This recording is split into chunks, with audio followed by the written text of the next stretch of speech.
बगरे सर, एकूण आपल्याकडचा आत्ताचा जो काळ आहे, जी परिस्थिती आहे, राजकीय परिस्थिती, त्याच्यामध्ये आता राजकारण सर्वसामान्यांच्या हातातलं उरलेलं नाही, असं म्हटलं जातं. पैसेवाल्यांचा खेळ झालाय आणि प्रचंड पैसे निवडणुकीमध्ये निवडणूक लढवण्यासाठी लागतात, असं बोललं जातं.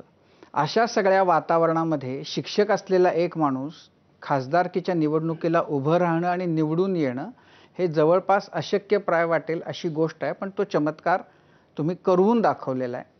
आणि त्यामुळं आम्हा सगळ्यांनाच तुमच्याशी गप्पा मारण्याची आणि तुम्हाला भेटण्याची उत्सुकता होती. मुळामध्ये म्हणजे या सगळ्या गप्पांना सुरुवात करतानाचा पहिला प्रश्न, की आपण खासदार होऊ असं शाळेमध्ये मराठी इतिहास शिकवणाऱ्या भगरे सरांच्या मनामध्ये कधी असं म्हणजे स्वप्न त्यांना कधी पडलं होतं का? त्यांना असं कधी त्यांच्या मनात विचार तरी आला होता, की असं काहीतरी आपल्या आयुष्यात कधी काळी घडू शकेल? म्हणजे मी तसं खूप सर्वसामान्य कार्यकर्ता.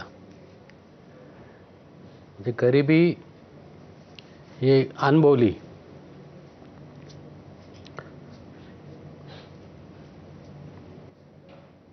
मी कल्पना करू शकतो खूप म्हणजे खूप कठीण काळातून तुम्ही तुमचा सगळा संघर्ष आणि तो सगळा प्रवास आणि तुमचं शिक्षक होणं हेच मुळामध्ये मोठा टप्पा होता आणि त्याच्यातून तुम्ही पुढे एवढी मोठी कामगिरी कर्तबगारी करून दाखवली.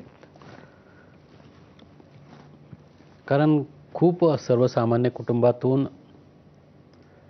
मोठं होणं मी म्हणजे हे सगळं अनुभवलं आहे.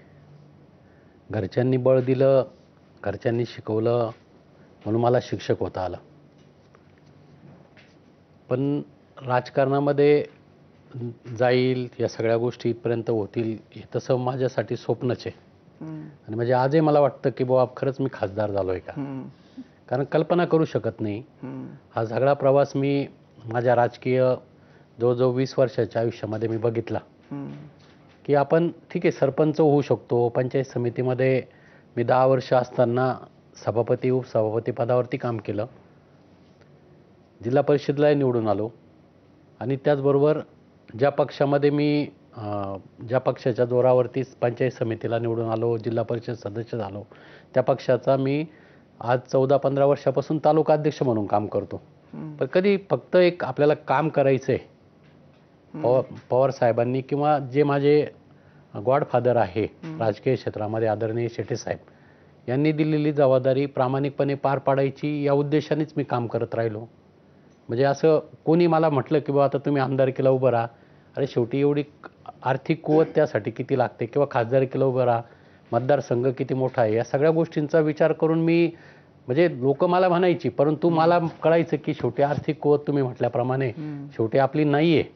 आपण ठीक आहे, मला विचारलं तरी मी सांगायचो की मी कामाच्या बाबतीमध्ये संपर्काच्या बाबतीमध्ये कमी पडणार नाही, पण माझ्याकडे पैसे नाही आहे.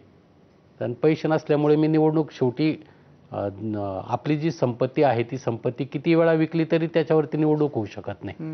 त्याच्यामुळे मग कधी हे स्वप्न मी पाहिलेलं नव्हतं, परंतु शेवटी लोकांनी निवडणूक हातात घेतल्यानंतर काय होऊ शकतं हे दाखवण्याचं काम माझ्यासारख्या सर्वसामान्य कार्यकर्त्याला निवडून देऊन लोकांनी दाखवून दिलंय की लोकांच्या मनामध्ये असलेला उमेदवार